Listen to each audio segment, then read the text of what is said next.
Box sets, they're a big talking point at the moment, right? Especially this one for the Horus Heresy.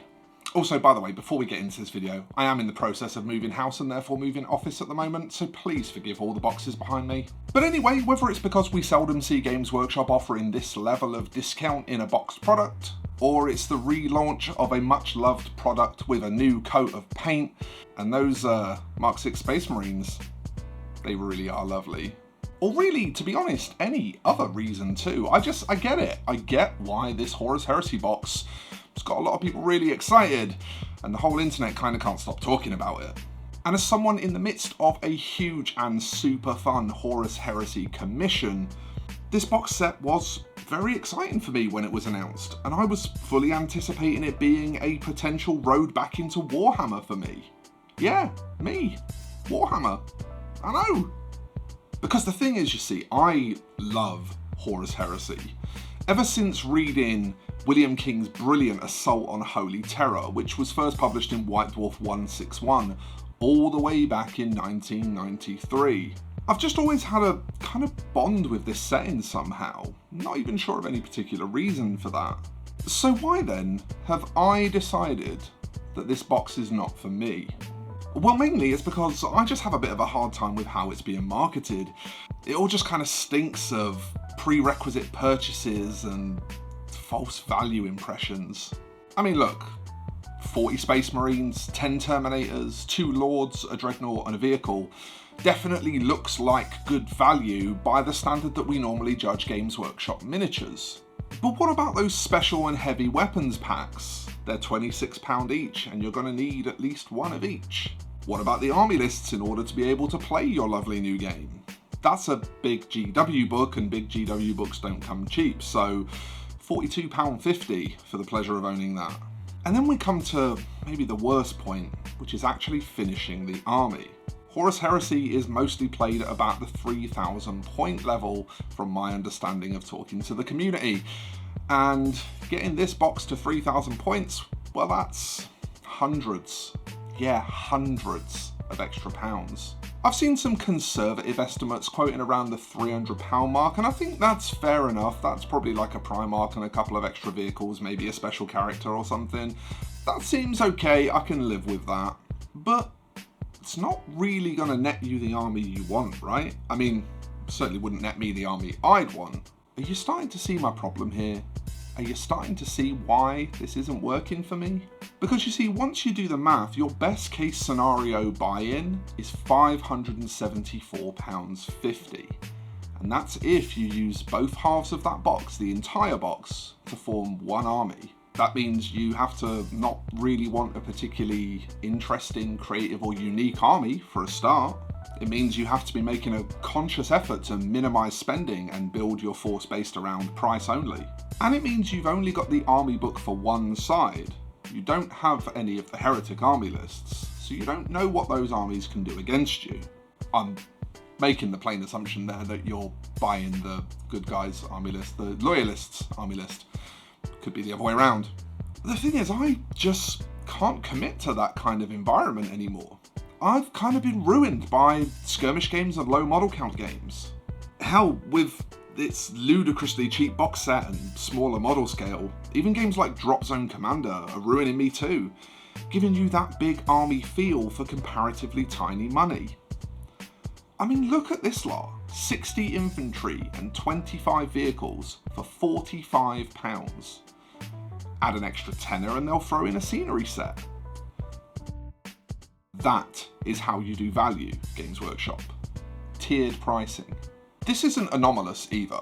You know I like Infinity, let's look at that game. To buy into Infinity with 2 complete minimum size playable forces, plus the scenery, tokens, dice, all of that sort of stuff to play them together, what's the buy-in? £150.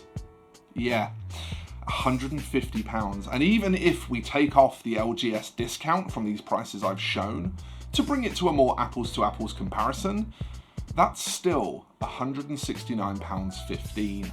That makes a relatively complete Infinity experience still cheaper than the Horus Heresy box set.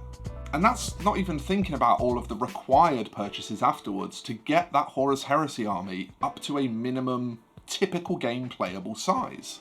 The thing is, it's not just all about the value perception in the product either, and a product review I did recently can actually help us illustrate this point. You see, I'm still in the process of painting this Carnivale starter box for upcoming content on the game, just working my way through the pieces between commissions. The starter box cost me 65 quid, again for two pretty much playable forces. These are close to proper sized forces. Scenery, rules, all the little tokens and gubbins. It's very much the mould of the kind of games I play and the kind of value proposition I like to see in a box set. But then there's the unspoken value proposition related to the hobby that a box like this offers. I mean, look, I've already said I have a huge Horus Heresy commission. It's been going on for over a year now.